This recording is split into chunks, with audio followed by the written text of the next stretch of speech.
ពេលផ្ទះធ្លាប់តែអ៊ូអរប៉ុន្តែយប់នេះស្ងាត់ដូចគ្មាននរណាអ្នកណាធ្លាប់មានអារម្មណ៍បែបនេះខ្លះម្សិលមិញព្រឹកមិញផ្ទះខ្ញុំអ៊ូអរណាស់មានសំឡេងក្មេងលេងមានសំណើចមានការសួរសុខទុក្ខគ្នាមើលទៅកក់ក្ដៅណាស់ខ្ញុំសប្បាយចិត្តខ្ញុំទិញនំចំណីឲ្យក្មួយញ៉ាំ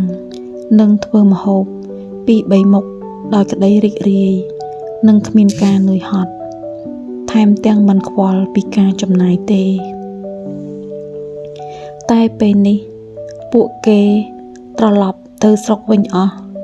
ផ្ទះខ្ញុំប្រែជាស្ងាត់ជ្រងំស្ងាត់រហូតខ្ញុំស្ដាប់តែសំឡេងខ្យល់និងសំឡេងបេះដូងខ្លួនឯងខ្ញុំមិនដឹងថាអ្នកណាធ្លាប់មានអារម្មណ៍បែបនេះទេតែសម្រាប់ខ្ញុំវាធ្វើឲ្យចិត្តខ្ញុំខ្សោយមួយភ្លែត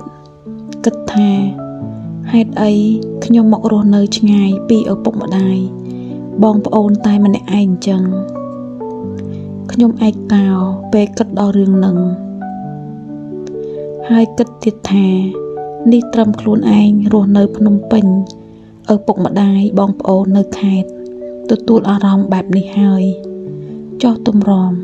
ពេលខ្ញុំទៅរស់នៅក្រៅប្រទេសទៀតតើខ្ញុំនឹករលឹកពួកគាត់យ៉ាងណាទៅ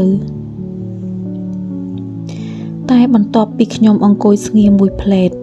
ខ្ញុំចាប់ផ្ដើមគិតថាការស្ងាត់នេះមិនមែនជាការបាត់បង់ទេវាគ្រាន់តែជាការរំលឹកឲ្យយើងដឹងថាយើងមានគ្រួសារមានមនុស្សដែលយើងនឹកមានថ្ងៃល្អៗដែលបានកើតឡើងរួចហើយវាបង្រៀនខ្ញុំថាថ្ងៃក្រោយពេលប្អូនឬកូនក្មួយមកលេងម្ដងទៀតខ្ញុំនឹងព្យាយាមរស់នៅក្នុងពេលនោះឲ្យបានពេញលេញនិយាយសប្បាយជាមួយពួកគេសើចជាមួយពួកគេហើយកុំរងចាំដល់ពេលស្ងាត់ផ្ទះទៅនឹកស្ដាយបើអ្នកកំពុងមើលវីដេអូនេះហើយអ្នកក៏មានអារម្មណ៍ស្ងាត់បន្ទាប់ពីមនុស្សជាទីស្រឡាញ់ត្រឡប់ទៅវិញសូមដឹងថាអ្នកមិនឯកោរហូតទេថ្ងៃណាមួយអ្នកនឹងបានរស់នៅជួបជុំជាមួយនឹងពួកគេវិញសូមអរគុណដែលបានស្ដាប់សំឡេងនៃបទពិសោធន៍សូមបងប្អូនជួយ Subscribe Channel YouTube របស់ខ្ញុំដើម្បីទទួលបានបទពិសោធន៍ផ្សេងៗទៀតសូមអរគុណ